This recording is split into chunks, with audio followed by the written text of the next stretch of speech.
2年没拖这个了，现在起来了，还是睡着的。老板敲门了我才起来的，然后现在先把篷布解了吧，人家等着卸货嘞。篷布也拆开了，他们都在开始卸了，后面卸了一点点。现在我们要把篷布折一下，因为我外面那床大的篷布有点漏水，所以我们又从里面随便盖了一床，这样的话里面就不会湿，因为里面湿掉的话要赔钱的。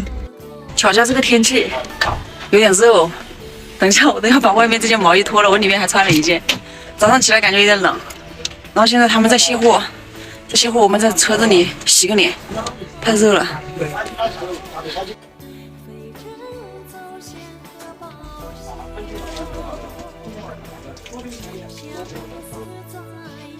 他们5、6个人下就是快，现在都下到前面来了，然后我又从那边移过来，移在这边来下了。等他们把这个1.5米的下了，还要倒回去那边下。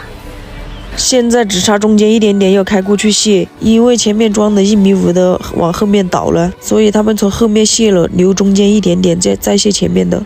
现在货已经下好，然后车门这些他也全部管好了，我刚刚坐在车上的，下了。这车运费结的是现金。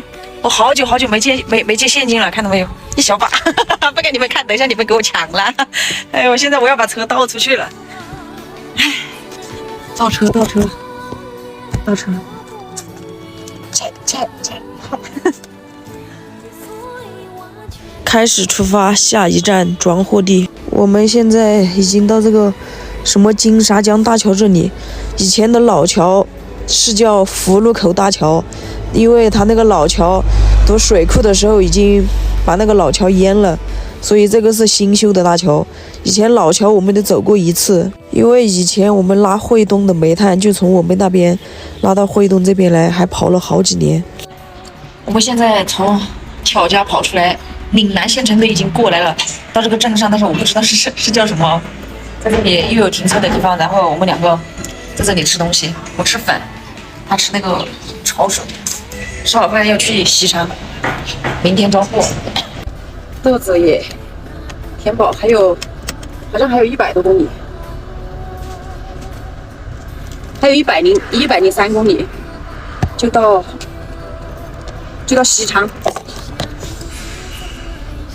吃好东西出来就看到2个警察哥哥在我前面一转一转的，我也不知道是转什么，估计是在贴罚单吧。我们到车边他们就走了。白天上货的时候都还好好的，然后在隔西昌40多公里的时候睡了一觉起来不行了，现在医院里面打吊针，又咳全身又疼。2年没拖这个了，前次阳的时候都没拖。但是明天要装货，我想着不来拖的话，明天肯定跑不了车，开不了。但愿今天收了回去就能好，然后我明天要装货。如果不收的话，明天绝对开不了车，所以没办法，找了个卫生院，跑来打一下吊针。